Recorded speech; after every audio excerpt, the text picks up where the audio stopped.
The Mongol Empire emerged with astonishing speed. It was founded by Genghis Khan in the early 13th century. His armies were highly disciplined and ruthlessly effective. They conquered vast territories across Asia. Mongol strategy combined mobility with overwhelming force. Their reputation for brutality often preceded them. Many cities surrendered without a fight. The Mongols then set their sights westward. They aimed for the rich lands of the Islamic world. Their advance seemed an unstoppable tide, a force of nature. The Abbasid Caliphate had once been mighty. It ruled from Baghdad for 5 centuries. This period saw a golden age of Islamic civilization. Science, medicine, and philosophy flourished. However, by the mid-13th century, its power had waned considerably. The Caliph was still a significant spiritual leader for Sunni Muslims. He represented continuity and religious authority. Yet his direct political control was limited mostly to Iraq. The true military power often lay with Turkish or Persian warlords. Internal weaknesses plagued the Abbasid state. Political fragmentation was rife. Different factions vied for influence. The Caliphate increasingly relied on non-Arab soldiers such as Mamluks. These soldiers were often loyal to their own commanders rather than the Caliph. The reigning Caliph Al-Musta'sim Billah was not a strong ruler. He lacked political foresight and military skill.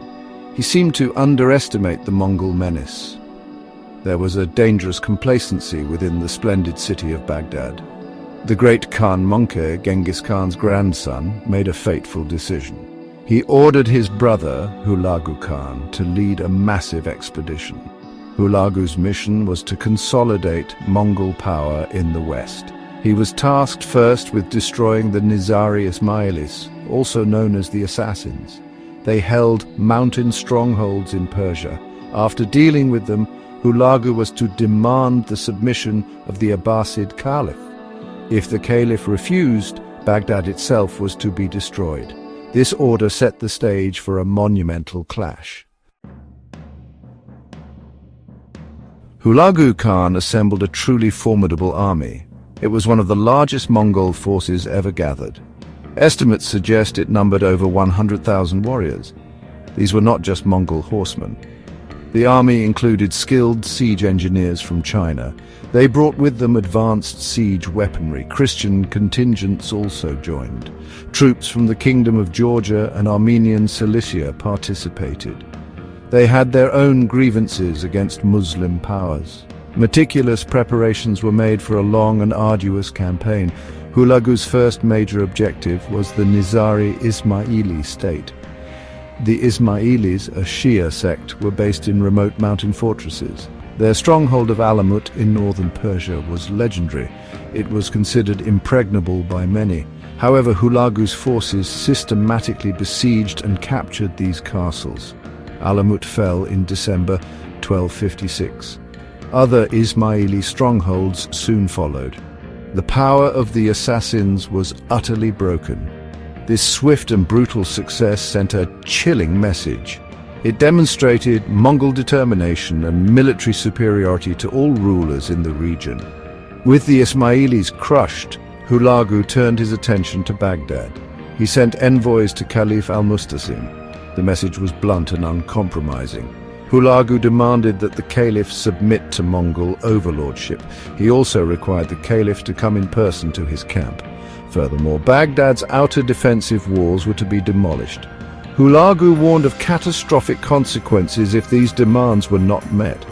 The Caliph's response was tragically ill-judged. He was proud, perhaps believing his spiritual status offered protection.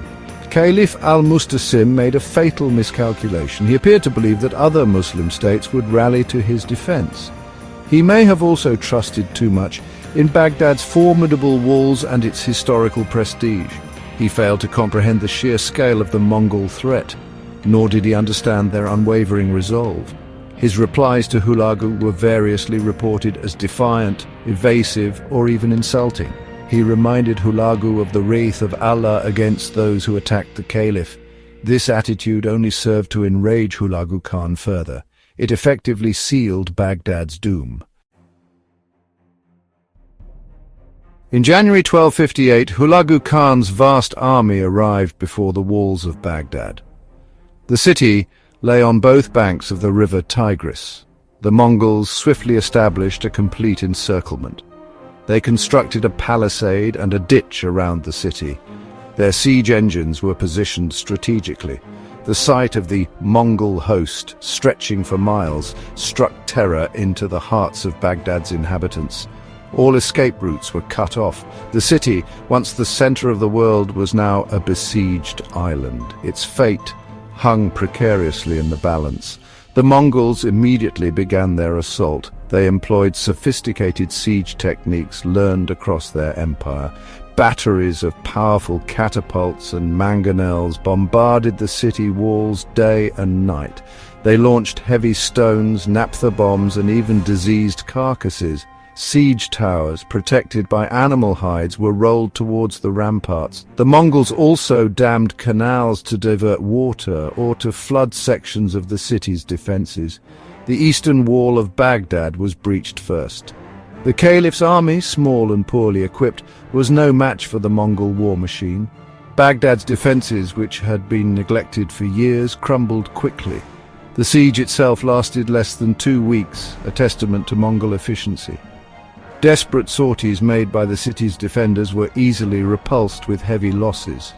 The Caliph Al-Musta'sim realized the hopelessness of his situation far too late. He attempted to open negotiations with Hulagu. He offered tribute and submission, but Hulagu was no longer interested in terms. He had been insulted and defied. He now sought only the city's unconditional surrender and its utter destruction. On the 10th of February 1258, Baghdad formally surrendered. The Caliph, along with his sons and chief officials, emerged from the city. Hulagu Khan initially received them with a degree of courtesy. He even feigned an offer of clemency for the population. He instructed the unarmed inhabitants to leave the city through its gates. Many complied, hoping for mercy. This, however, proved to be a deceptive tactic. Once a large number were outside the walls, the Mongol warriors were unleashed. The horrific sack of Baghdad began. The sack of Baghdad lasted for at least 7 days. It was a period of unimaginable horror and brutality. Mongol soldiers rampaged through the city's streets, palaces, and homes. They engaged in an indiscriminate massacre of the population. Men, women, and children were put to the sword. No one was spared. Contemporary accounts, though perhaps exaggerated, speak of immense carnage. Estimates of the number killed range from 200,000 to over 1 million people. The streets were said to have run red with blood. Beyond the human cost, the cultural devastation was catastrophic. Baghdad had been a global center of learning and culture for centuries. Its palaces, magnificent mosques, hospitals, and observatories were looted and then set ablaze. The great libraries of Baghdad, including the famed Beit al-Hikmah, House of Wisdom, were systematically destroyed. Countless priceless books and scientific manuscripts were lost forever. It is famously said that the waters of the river Tigris ran black with the ink of dissolved books and red with the blood of scholars. Caliph Al-Musta'sim himself was forced to witness the destruction of his city. He was compelled to reveal the locations of the Caliphate's hidden treasures. These were promptly seized by the Mongols. The Mongols had a superstition about spilling royal blood directly onto the earth. Therefore, Al-Musta'sim was not executed by beheading or by the sword. Instead, he was reportedly wrapped in a carpet. He was then brutally trampled to death by horses.